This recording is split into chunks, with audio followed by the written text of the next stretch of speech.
মমতা বন্দ্যোপাধ্যায় আমাদের সর্বোচ্চ নেত্রী, অভিষেক বন্দ্যোপাধ্যায় আমার সেনাপতি এবং দলের সর্বভারতীয় সাধারণ সম্পাদক, সুব্রত বক্সী আমার দীর্ঘদিনের পরিচিত প্রিয় নেতা, দলের রাজ্য সভাপতি। ফলে তাঁরা তো সবসময় মাথার উপর রয়েছেন।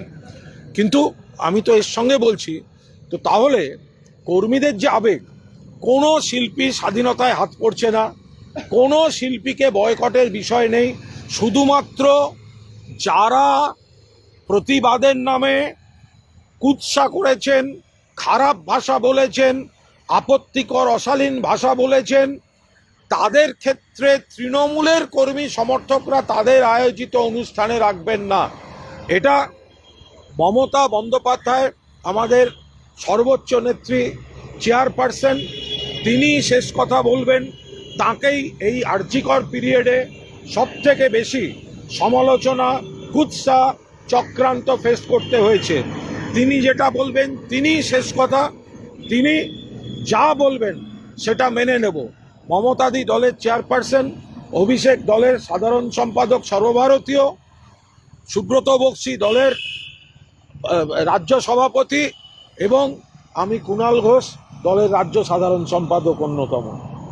আমি দলের একজন সৈনিক হিসাবে আমি বলছি যে দলের কর্মীদের আবেগ, যে বা যারা গত 4 মাস 4.5 মাস আরজি করের পর এই প্রবল কুৎসা চক্রান্ত ফেস করেছেন, যাদের আত্মীয় স্বজন 14 গোষ্ঠী উদ্ধার করে গালাগালি করা হয়েছে, কিছু লোক, কিছু শিল্পী, কিছু রাজনৈতিক শত্রু, সোশ্যাল মিডিয়া, তাদের আবেগ বলছে যে শিল্পীরা সাধারণ প্রতিবাদ করেছেন, বিরোধিতা করেছেন, তাদের অধিকার আছে। কিন্তু যারা ওই গালে গালে জুতো মারো, তালে তালে চটি চাটা, নবান্ন ছাদ থেকে হেলিকপ্টার নিয়ে পালিয়ে যাবে, এইসব মন্তব্য যারা করেছে, কোনো তৃণমূল কংগ্রেসের কর্মী কোনো অবস্থায় তাদের আয়োজিত কোনো অনুষ্ঠানে এই কয়েকজন ব্যক্তিকে ডাকতে পারেন না। এটা দলের একাধিক গ্রুপে এ বিষয়ে সার্কুলার আমি দেখেছি, আমি সেটা বাইরে বলতে পারবো না। একাধিক গ্রুপে রয়েছে এবং দলের নির্দেশ বলে রয়েছে। আপনারা জিজ্ঞেস করুন না উত্তর কলকাতার যুবদের গ্রুপে আছে কিনা, সভাপতি কোনো সার্কুলার দিয়েছেন কিনা। আপনি শিল্পী তো, নাট্যকার ব্রাত্য বসুকে জিজ্ঞাসা করুন না যে তিনি কোনো সার্কুলার পেয়েছেন কিনা।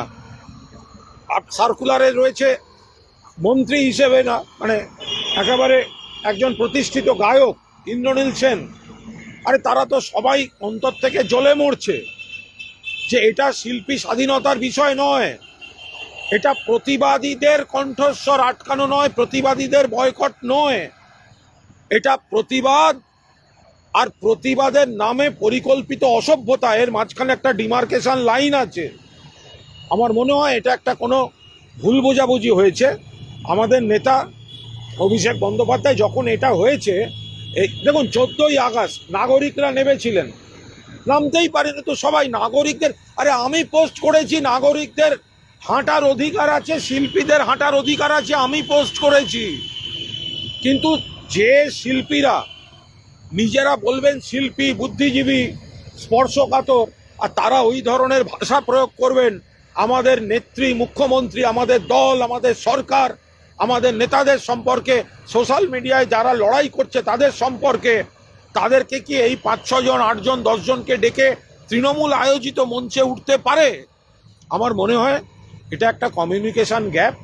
এ বিষয়ে আমাদের নেত্রী যা বলবেন সেটাই শেষ কথা। মমতা বন্দ্যোপাধ্যায় যা বলবেন সেইটা মেনে নেব।